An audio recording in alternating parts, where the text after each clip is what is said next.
Setting about the task of evaluating and measuring identity, we begin with what an identity is. A pattern that I identify with.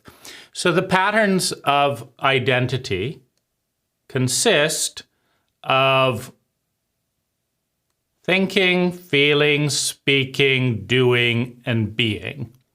Now, we can break that down into many subcategories, or we could just say it is our pattern. We can simplify it further, we can make it more complex. But this is a relatively useful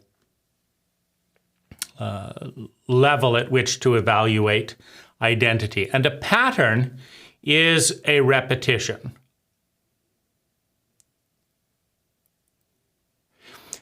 For a pattern to be a pattern, it has to be evaluated as a pattern. It has to be witnessed as a pattern by the observer.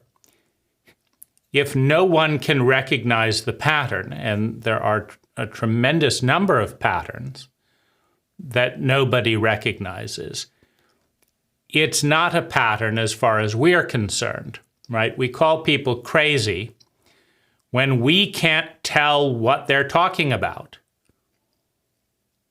right? If they can tell what they're talking about and explain it, then they're not crazy. If we can tell what they're talking about and explain it to them, they're not crazy. But if you can't tell what the pattern is, and they can't tell what the pattern is, and no one can tell what the pattern is, we label that crazy, which is just an excuse for nobody can figure out what the pattern is.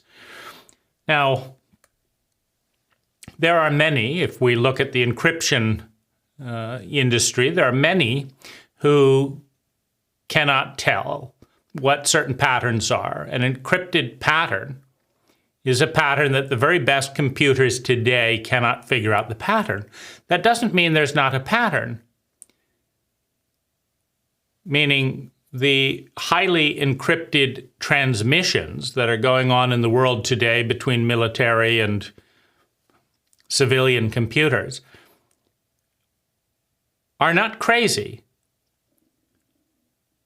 We know that, but we don't know what the pattern is. So it's useful to be aware that identity is a pattern, and it is a pattern that we can see is a pattern. So, for example, if I want to see, is this me? If I'm looking forward,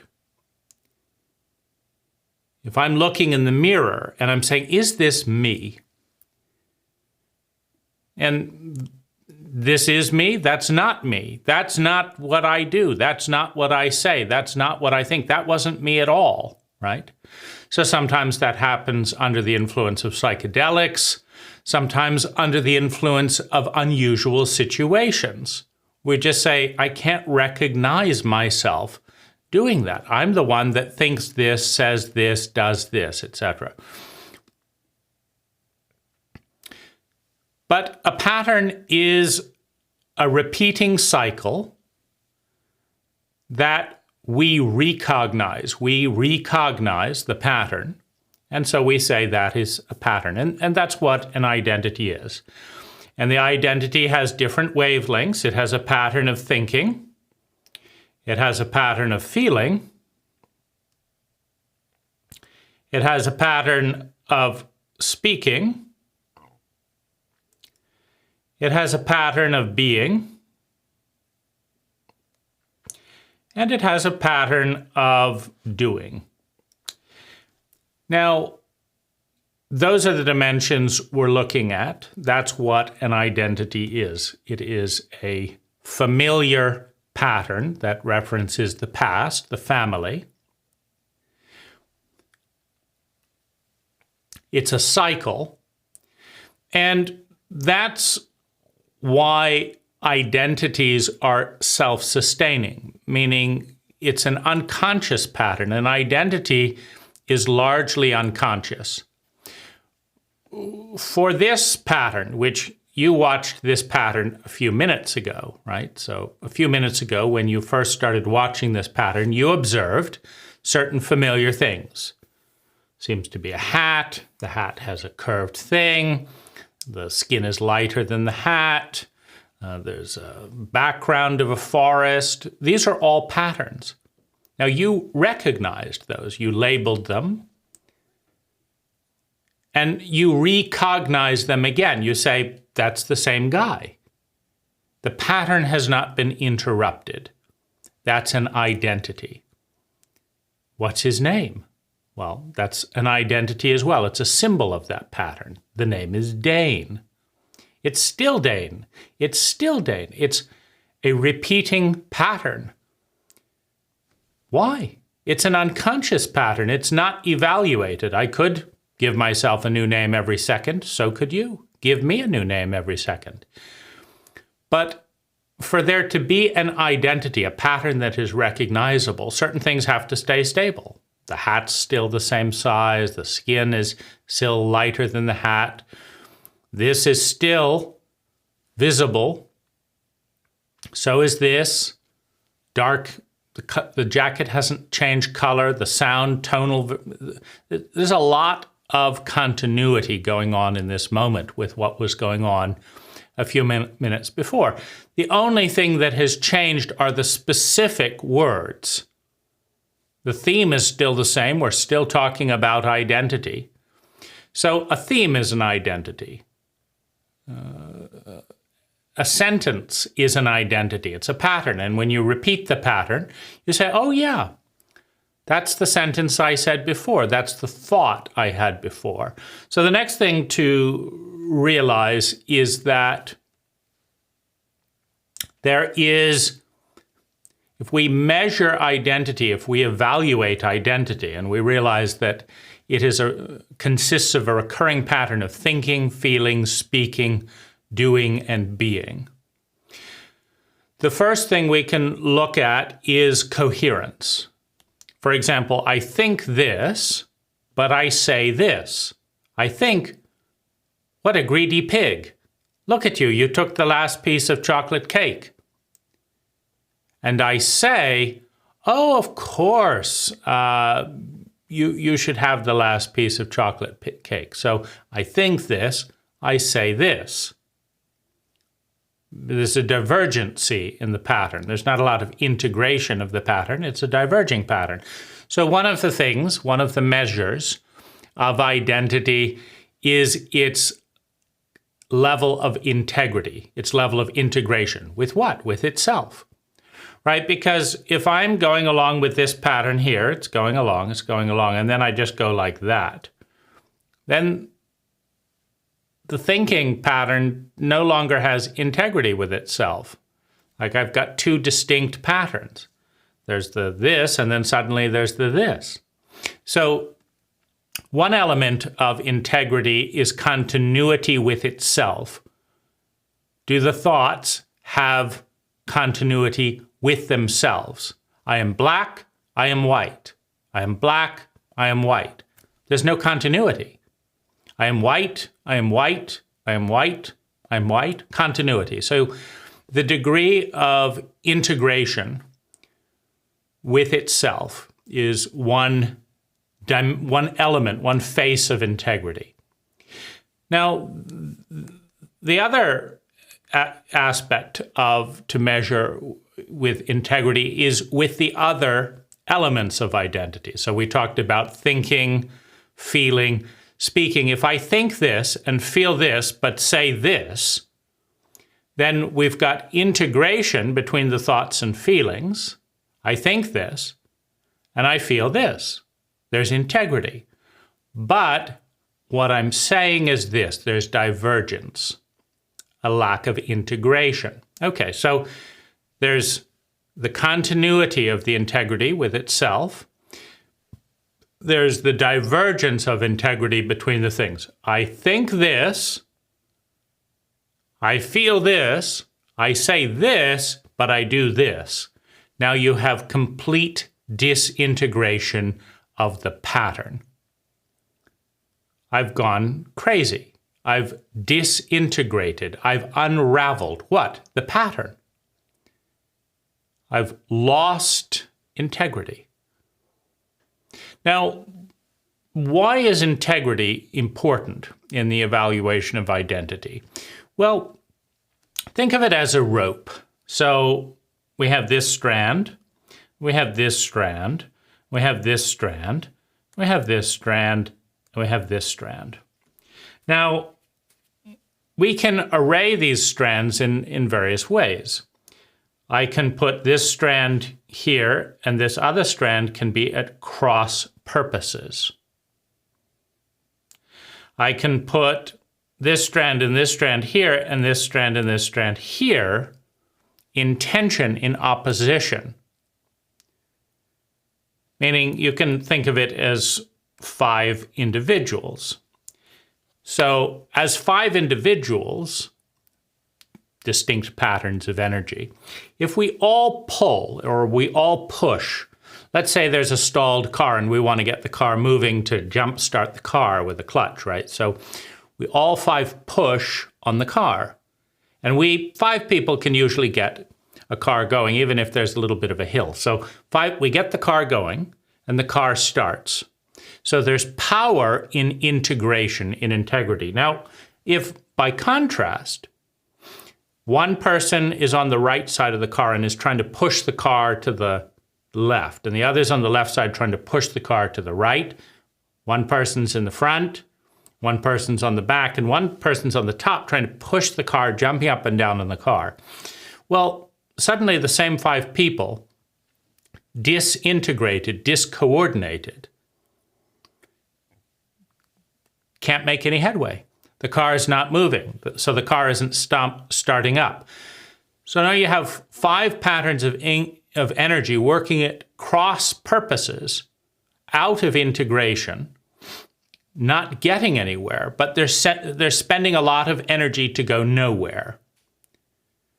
Highly inefficient, right? It's a complete waste of everyone's time.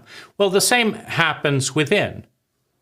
If you think I should be going to church on Sunday, but you feel bored with going to the church on Sunday, and you say you are going to go to the church on Sunday, but you don't go to the church on Sunday, and you tune it out and you just say, I don't want to talk about it, right? That's just the way I'm going to be with it. Well, there's not a lot of integrity. And so you're weaker than saying, you know what, I don't think going to a church on Sunday is beneficial. If I rank it, I could help Mary next door with that project she's doing. Someone's benefited. Who's benefited if I go to the church on Sunday? If you think it through and say, I'm not going to do that, and so I'm not going to say I'm going to do it. No, I'm going to go and help Mary, and then I go do that. Well, now we've got integrity. Now we've got strength. And it's very similar to things on a rope. It's very easy to break a single strand of thread. And another. If you sequentially break, if you have an unintegrated series of threads, and you just go from one on the other, and you tug on one, tug on one, tug on one, and you just snap 100 threads in a row, 1,000 threads in a row, snap, snap, snap. Do that 1,000 times, and all the 1,000 threads are snapped because they're disintegrated, they're isolated. But if you weave them together in a rope, you can try for 1,000 years to pull on the integrated rope, and it will not break in 1,000 years. So I can break 1,000 threads in an hour, or 2 hours, or 3 hours, but integrated in 1,000 years, I can't break one. because they're bound with integrity, with integration. And so when we talk about coming to center or being in integrity, we're talking about strength. We're talking about power. The center is the point of grace. If you're off center, you have to expend more and more energy to hold your balance. It's easier and easier to collapse. If you're completely on center, an entire ton of bricks, 2,000 pounds, can be rested on a concrete pole, perfectly centered. And it takes very little energy to maintain the center. As soon as that starts to get a foot off center, the whole thing comes crashing down. We don't have the strength to hold that amount of force. So being centered is being strong. Having integrity is being strong. Now, these are two aspects of identity, the degree of integrity in its different expressions. Now, the next question around integrity is, what is the pattern that we're integrated around? So, for example, in this vertical pattern here, where we have this vertical, pattern right here, the pattern is vertical. So we have integrity around a vertical pattern. But we could also have integrity around a horizontal pattern or a diagonal pattern. So the next variable, the next question is, what is the pattern that we have integrity with? And so that's another thing to evaluate. Now, the pattern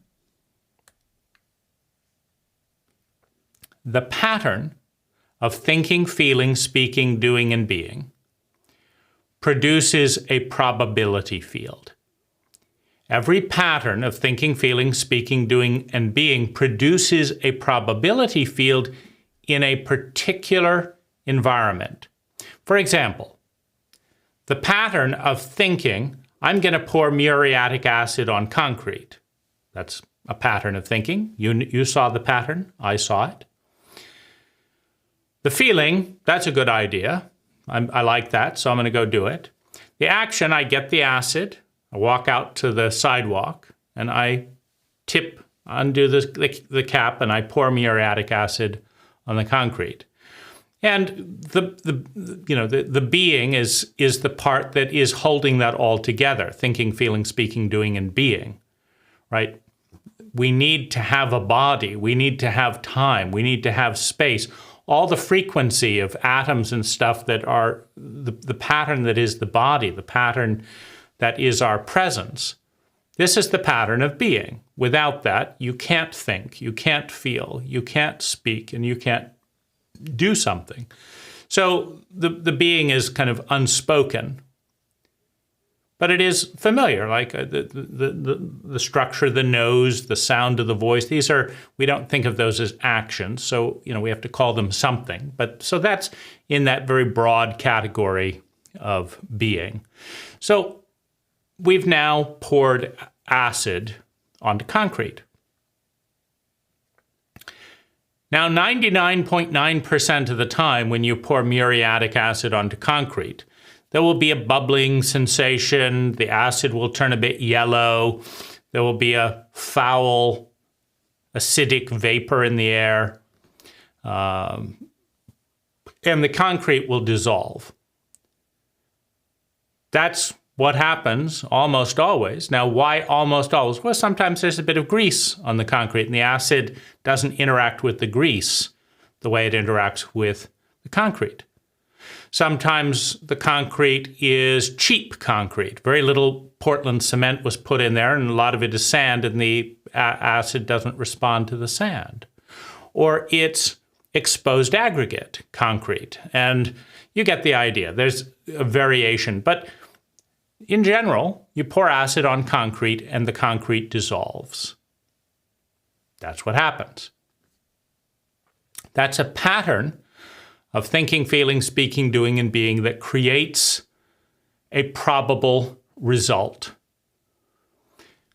Every single pattern of thinking, feeling, speaking, doing, and being in a given context produces a probability field. Like if you go up to 1,000 people and say, "Hey, how are you?" and hit them on the back.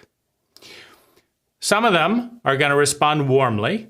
Some of them are going to be shocked and disoriented. Some of them are going to get angry and punch you. Some of them are going to say, "Hey." Some of them are going to call the police. Who do you think you are? Some of them are going to accost you. "Hey, I don't know you, get out of here."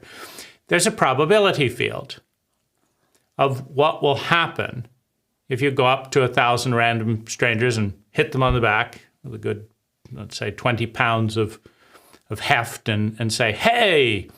And you can find out what that probability field is. Just do that with 1,000 people and you'll know in this culture, at this time and place, that's what happens when you do this.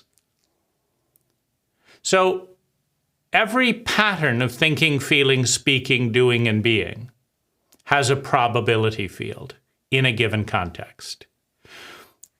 So why is that important? Well, the intelligence of an identity, the intelligence of a pattern, is measured by the convergence of the goal and the result. Like if I say my goal is to freeze to death in the next 10 seconds, and my strategy for doing that is I'm going to talk to you in a warm room with a coat. You could say there's not a lot of intelligence there because the goal is not converging with the outcome, which means I don't understand the patterns and their relationship. I predicted this, but this happened, which means I don't understand the pattern well enough to predict the outcome. Now, if I was already dead in a frozen block of ice right now, then you would say, well, that was my goal and I succeeded. And so there was obviously an intelligence in the predictive power. I understood the pattern enough to create the desired result. Now, what is the desired result for every human being in history? What do you want? What do I want? What does everyone who has ever lived want? And at its most fundamental core, what we all want, what we all pursue with every thought, feeling, word, speak, is to feel sustainably better. We all want that. Now, we go about it in a wide variety of ways. So you might think that to feel sustainably better, the thing to be doing right now is play soccer, which means you're out of integrity because you're not playing soccer, you're watching this video. But you may think that, playing sports and winning at sports is the best way to feel better, being one of the mates, not being left out. But your goal is to feel better. Someone else is trying to seek revenge at this moment, busily plotting they're going to ruin someone's career who hurt their feelings. And what they think is that once that person's career is ruined, and then realizes that they did it, that they will feel better, that they will feel more power, that they will feel, I'm not alone and I'm not as humiliated. And so their plan to feel better is to ruin this person's career. And their strategy for ruining the person's career is they're going to plant some evidence here, they're going to do this, and then they're going to alert the authorities that they might have been responsible for this crime, and then their career will be ruined. So that's their strategy. That's the goal is to feel better. It always is. In this case, to feel worse. I'm laying up at night feeling worse. What does worse mean? I feel stupid. I feel angry. I feel betrayed.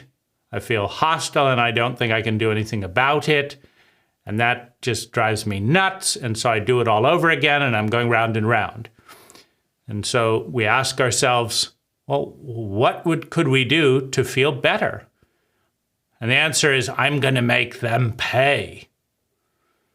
And how will that make us feel better? Well, they will know they can't just do this to me and get away with it and walk away as if I don't matter. I'm going to matter all right. Okay, so that's how I'm going to feel better. And they're going to know that I did this. Okay, and so I matter, right? So you could say, I don't feel like I matter. I was used. And now I feel like I matter. I mattered, right? They're going to be thinking of me late at night. That's how much I matter. Okay, so that's the strategy. Then I'm going to do it in this way. And somebody else is trying to feel good by having sex right now. And somebody else is trying to feel good by lying. You know, they want to impress someone. They say, oh, I've got millions of dollars. In fact, they're on the edge of bankruptcy. But they feel better when they can convince someone to believe them that they have millions of dollars. Yeah. And they don't feel good when they tell the truth and say, you know, I've had millions, but the truth is I'm about to go bankrupt and I'm really fed up because I keep trying these things. I get up, I get to a certain point, and it always collapses down, and I am just depressed. And then the other person says, well, you're a loser, and walks away and talks to somebody else who's talking about how much millions they've made. That's what happens in a cult that measures value by bank account. If you have this much in your bank account, you're this valuable. If you have this much, you're this valuable. And you have this much, you're this valuable. And everyone wants to be with the valuable person. No, nobody wants to be with the person who has no value. And so I feel, so one person is lying about how much money they're making. Millions every week, you know, it's wonderful, right? And so they're going to feel good, for now at least, by lying. And so we all want to feel sustainably better. We all want to avoid feeling chronically worse. We all have the same goal. We've always had the same goal. We always will have the same goal. The difference is how successful we are at achieving that goal. So if I want to feel great and instead I feel terrible, you could say that I'm not very successful because I feel terrible, but I want to feel great. Now, it doesn't matter what my strategy is. My strategy could be working well. When I have $1 million, I'm going to feel great. I have $1 million. The strategy is a success, meaning I realized the goal, but it didn't have the effect that is the ultimate goal, which is I wanted to feel good. So I'm feeling bad, and I'm feeling actually worse because I really thought the $1 million was going to do it, and it hasn't. I thought the Porsche was going to do it, and it doesn't. Oh, maybe it did for a month or two, but you know, it's been years, and I don't want to just keep buying Porsches every month. I can't afford to buy Porsches every month. And the second Porsche doesn't make me feel as good as the first Porsche. You know, the hedonic adaptation is kicking in. So I want to feel good. I'm feeling bad. And I don't know what to do because I've already done the things that I was told by my cult to do to feel good, and they're not working. So here we have a different kind of integrity. Meaning, I wanted the money to feel good. I have the money. I wanted the money and I have the money, integrity. But I wanted the money to feel good and I don't feel good. Lack of integrity. Meaning the ultimate strategy of sustainably feeling better is still elusive. I'm far apart from where I want to be. I'm in pain. I'm disappointed. I'm confused. Rich people, they always have such a fun life. I'm going to be rich then, but my life isn't very fun, So there's a gap. So there's a lack of integrity between the strategy and the felt experience. So now we're not as interested. When the money in the car was going to deliver us to all this abundance and all that, then we really, really wanted that car. But we got the car. We drove over to the woman who we wanted to impress, and she didn't want to go out with us. So it feels worse, like she didn't want to go out with us before, but we thought maybe when we got the car. So there was hope, right? Now there's not really much hope, She doesn't want to go out with you with the Lamborghini and the this and this. The theory isn't working, right? Maybe that particular person wasn't impressed with cars, so then you try something else or whatever, you donate money to feed the homeless. Or maybe it's just pointless, right? And that was the one, right? So I feel miserable. So the intelligence continuum, understanding that we all want to feel sustainably better, and we all want to avoid feeling chronically worse, the intelligence continuum measures how well we're doing. Meaning, this is our pattern of thinking, feeling, speaking, doing, and being. And it has an equal sign. And then we're a 5 out of 10, right? This is our pattern of thinking, feeling, speaking, doing, and being. And the way that I feel is a 5 out of 10. And the way I feel about that is not good. I wanted an 8, a 9, but I'm only a 5. And no matter how much I try, I'm getting it's not getting above a 5. Now, that's measuring intelligence. Because I want this, but here's the result. We're also measuring competency. I don't know how to get a 7. I don't know how to get an 8. I know how to get a 5. I want an 8. I want to feel 8 out of 10 great. But I feel 5 out of 10 okay. I don't feel 8 out of 10 great. I don't know how to translate and develop the pattern of thinking, feeling, speaking, doing, and being that produces an 8. I just don't know. Now, there's an interesting thing that can happen here. If I try this and I fail, and I try this and I fail, and I try this and I fail, every time I fail, I feel bad. So maybe I switch my pattern. I say, you know what? No matter what happens, I'm going to fail. But trying and failing is disappointing as well as failure. So I don't want to try. It's called learned helplessness. Animals learn it. People learn it. You try too many times and you fail. You learn that you're helpless, that no matter what you do, it doesn't work. And so now you develop a new pattern. I'm going to tune that out. That is so painful. I'm going to become an addict. And I'm going to drink, and I'm going to drink. It's my new pattern of thinking, feeling, speaking, doing, and being. I'm going to tune it all out. After a bottle of vodka, I can. It's all blank. And for this wonderful 6 hours, I don't feel like a failure. I don't feel anything. So I feel better by blocking the thoughts that make me feel worse. I have a new pattern. Feels great. But, one of those times I drove into a telephone pole. Another of those times, apparently, I hurt my daughter. So the price is too high. I want to feel good. I want to stop feeling bad. And boy, does it feel great for that 6 hours, but I have to live with the totaled car and the scared daughter for the next year.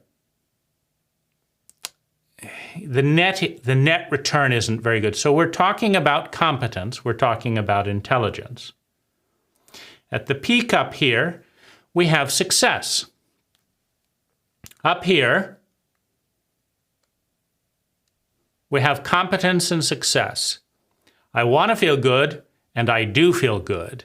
And I know how to feel good reliably. It's called high competence. Everyone wants to feel good. If you feel good reliably and have some mastery about it, you've got high competence. Meaning you know what you're doing, which is you want to feel good like everyone else, and you figured out how. And you can repeat, repeat, repeat. So you've got high competence, you've got success. Down here, you have low competence. You have low intelligence. Because intelligence, and so the next thing, so we have the degree of success. That's a measure of identity. But there's one other important value, and this is where competence integrates with intelligence. Because the first level of intelligence is, of course, to use your energy, your pattern of thinking, feeling, speaking, doing, and being to achieve the desired goal. That's the first level. But the second level that becomes more and more relevant after the first level is achieved, now that I know how to do it, I know how to succeed, then comes the second level, which is intelligence. Now, intelligence is measured by the efficiency with which you achieve your goal. Now, it's another form of competence. But here's an example.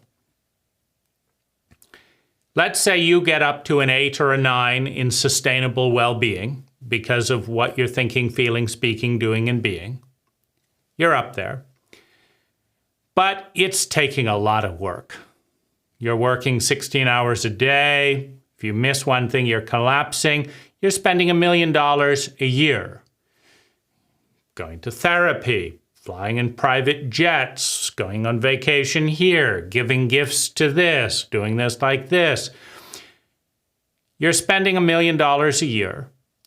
It's taking 16-hour days. And it's consuming a lot of natural resources.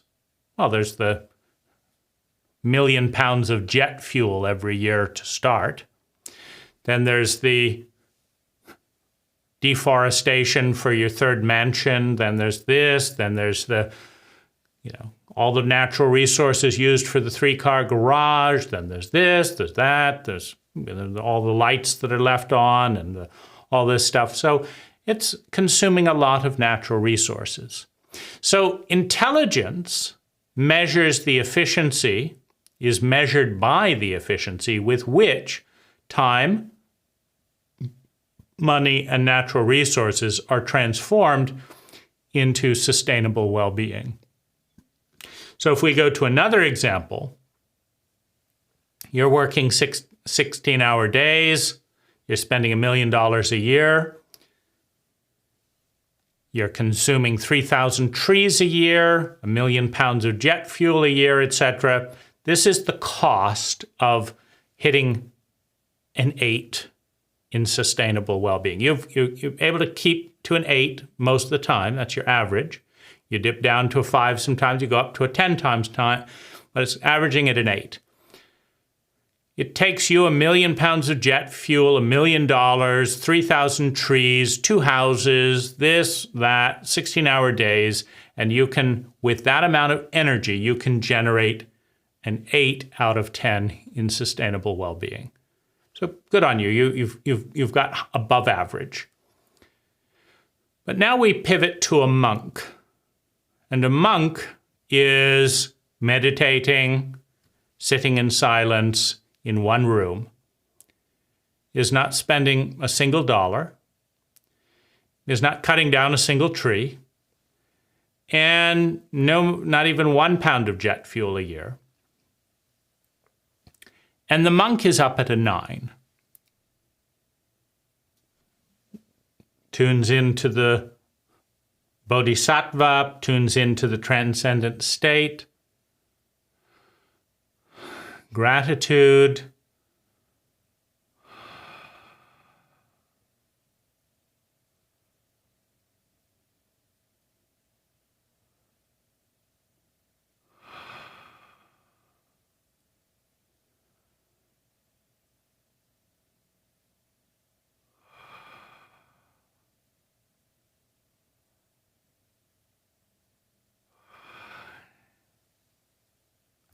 this is great. Absolutely great. You see, the monk maintains this state at a 9. Without a penny spent, without a word said, without reading the latest self-help books. And everyone that comes and sits with the monk is touches a little bit of that 9 energy.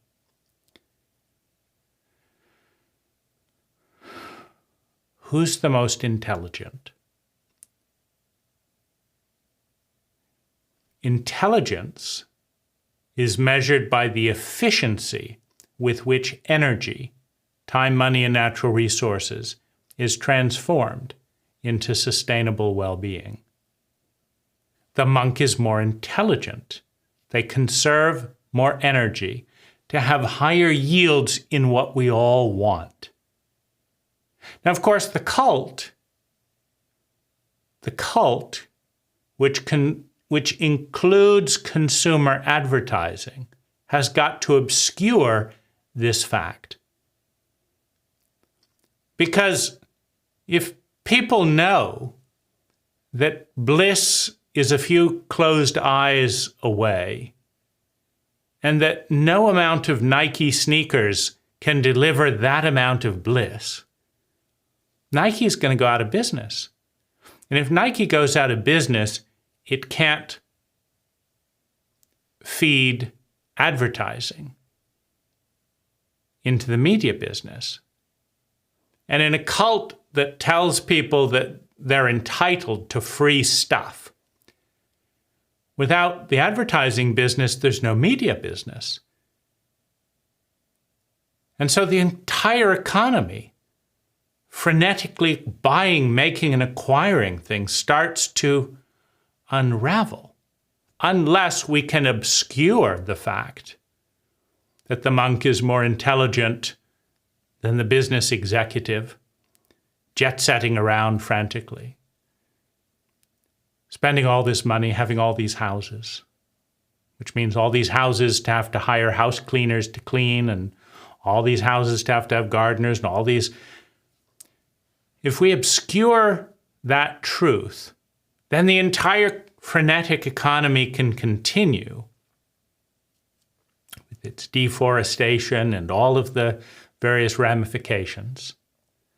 And our cult can maintain its status quo. Now, every cult has an identity, a pattern of thinking, feeling, speaking, doing, and being.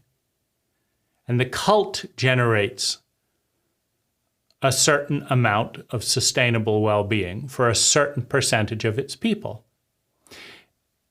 And that determines the intelligence of the cult. So this is actually the single most important arena to measure identity. What is your pattern of thinking, feeling, speaking, doing, and being? How much time, money, and natural resources does that identity consume on a weekly basis? How much well-being does it generate on a weekly basis for self, others, the planet, and the world?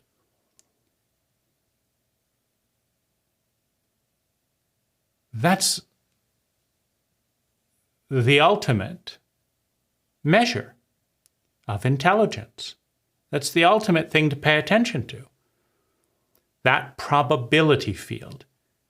Now, there are other areas that you can measure identity as well. Fragility.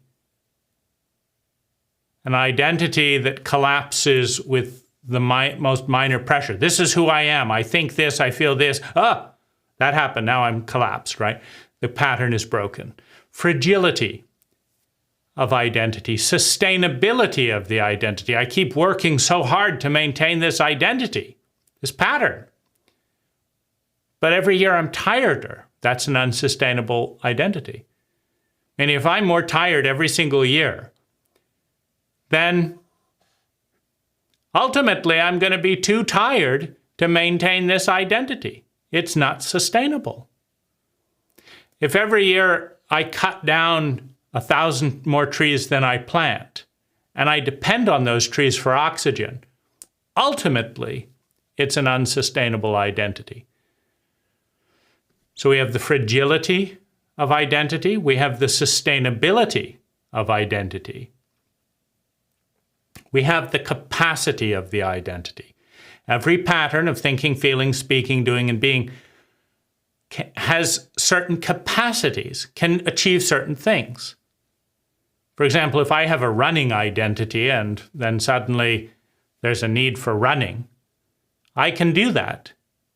If I have a sit on the couch and watch TV identity, and suddenly there's a need for running, my identity lacks the capacity to run for 3 miles.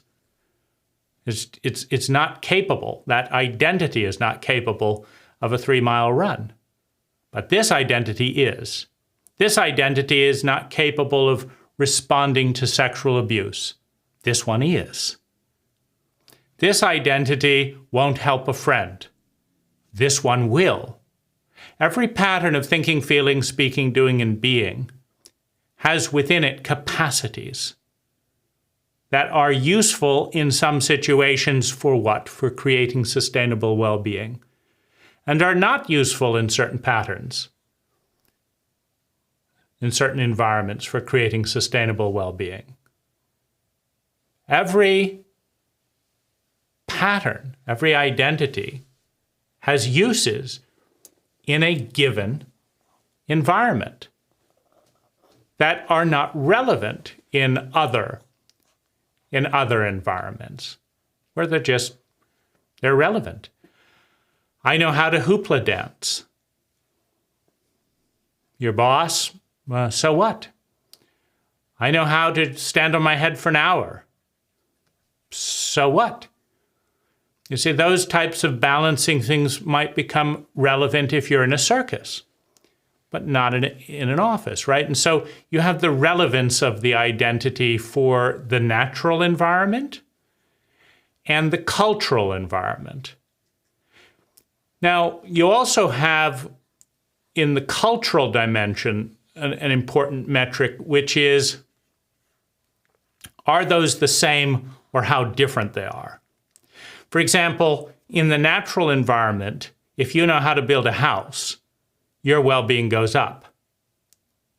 Now, if you're in a cult where you knowing how to build a house doesn't matter because you don't get a permit for the house, and the only people who get a permit for a house are the people who can build a house, not the people who can build a house, meaning there's a divergence between what the cult enables and what's useful in the cult, and what the natural environment enables, what's useful in the natural environment.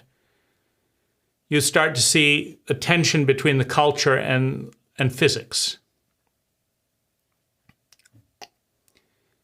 If the best way to get ahead in the cult is to know this person and bribe this person and do this person, but that has zero value in the natural environment.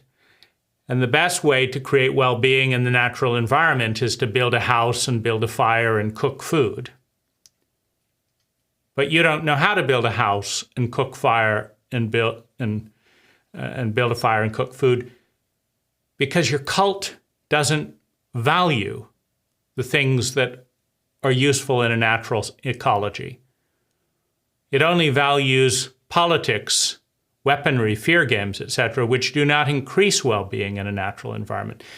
It's speaking to the fact that the cult is diverging with the underlying physics it requires to support it.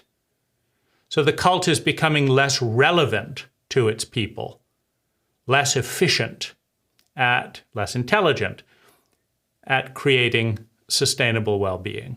Thanks for joining me on this exploration of identity. It's been fun.